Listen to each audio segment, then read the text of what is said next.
আসসালামু আলাইকুম রহমতুল্লাহ। হাসান একোয়া হাউসের নতুন আরো একটি ভিডিও নিয়ে চলে আসলাম আপনাদের মাঝে। তো এই শীতে শুধু আমাদের জন্যই না, আমাদের অ্যাকোয়ারিয়াম মাছগুলোর জন্য একটা চ্যালেঞ্জিং বিষয় হয়ে দাঁড়ায়। তো আমরা আজকের এই ভিডিওর মাধ্যমে জানবো যে এই শীতে কিভাবে আমাদের মাছগুলোকে অ্যাক্টিভ এবং হেলদি রাখতে হবে। তো এই জন্য এই ভিডিও শেষ পর্যন্ত দেখতে হবে। তো ধৈর্য ধারণ করে ভিডিও শেষ পর্যন্ত সাথেই থাকুন।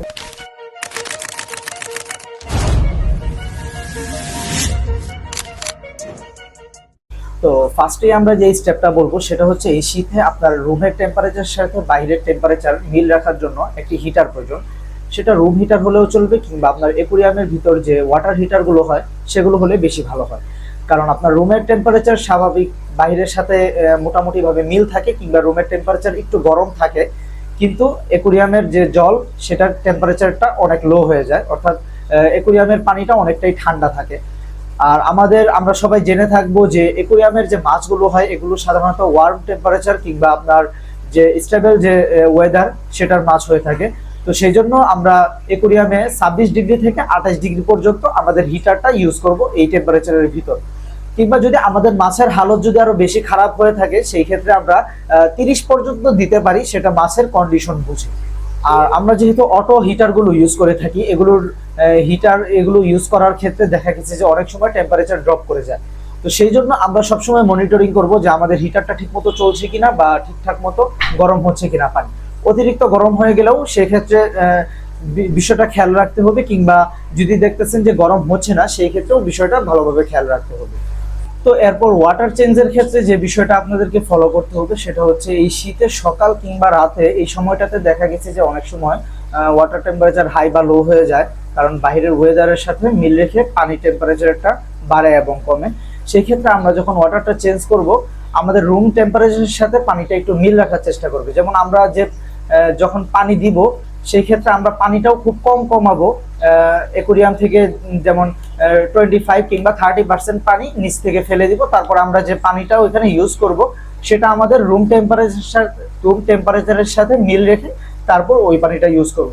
এই ক্ষেত্রে দেখা গেছে যে আমাদের মাছের যে ফ্যাকাশে রং চলে আসা বা তাদের অ্যাক্টিভিটি লো হয়ে যাওয়া, এই ধরনের কোনো সমস্যা হবে না এবং তারা স্ট্রেসে পড়বে না।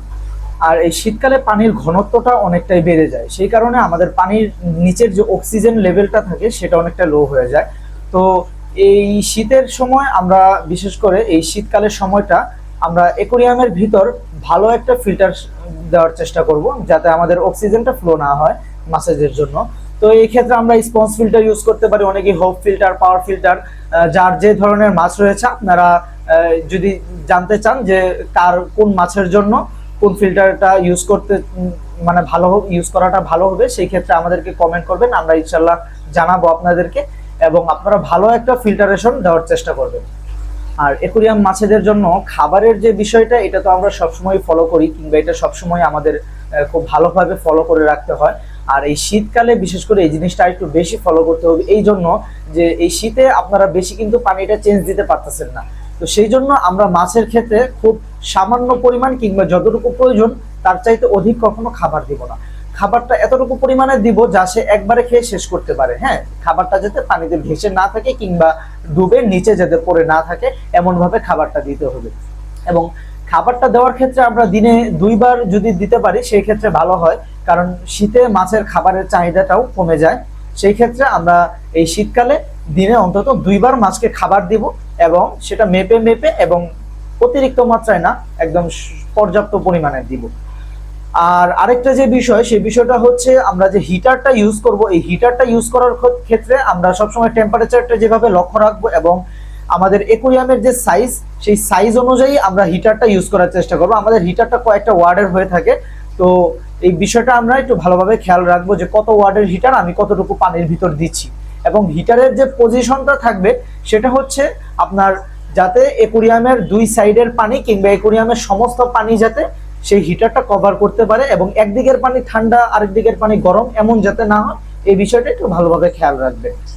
আর তারপর আরেকটি যে বিষয় সেটি হচ্ছে নতুন মাছ অ্যাড করা। আমরা অনেকে বাইরে থেকে বিভিন্ন জায়গা থেকে নতুন মাছ কিনি শখবশত।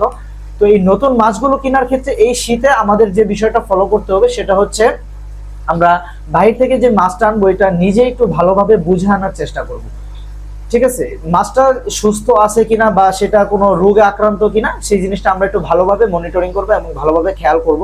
কিংবা একটা মাছ বাহির থেকে আনার পর সেটা আমরা একটু কোয়ারেন্টাইন করার চেষ্টা করব, আমাদের ঘরের যে কোনো আলাদা কোনো পাত্রে আমরা সেটা কোয়ারেন্টাইন করব, যাতে সেই মাছের কোনো রোগ ব্যাধি থাকলে সেটা যাতে আমাদের শখের মাছগুলোর যাতে কোনো সমস্যা না করতে পারে।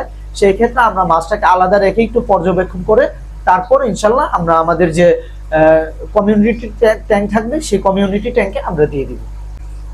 যদি কখনো আপনার মাছের আচরণগুলো আপনার মাঝে একটু অন্যরকম মনে হয়, যেমন মাছটা কোনায় পড়ে আছে কিংবা সে তার নিজের মতো মুভমেন্ট করতেছে না, কোনো একটা কোনায় বা উপরের দিকে ভেসে আছে এই ধরনের দেখেন, কিংবা তার রংটা ফ্যাকাশে হয়ে গেছে, সেই ক্ষেত্রে বুঝবেন যে এটা টেম্পারেচার ফ্লো করেছে। আপনার সাথে সাথে আপনার পানি ওয়াটার চেক করেন যে পানিতে কোনো সমস্যা হলো কিনা বা পানিটা অতিরিক্ত ময়লা হয়ে গিয়েছে কিনা।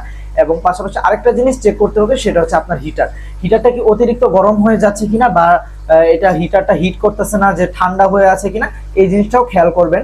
এবং মাছ, আপনার যে মাছগুলো থাকবে সেইগুলো খাবার দৈনিক কেমন খাচ্ছে সেই জিনিসটাও আপনারা যদি খেয়াল রাখেন, সেই ক্ষেত্রে আশা করি আপনার মাছের মুভমেন্ট এবং অ্যাক্টিভিটি খুব ভালো হবে এবং তাদের গ্রোথটাও এই শীতে কমে যাবে না, পরিপূর্ণ মাত্রায় ঠিক থাকবে।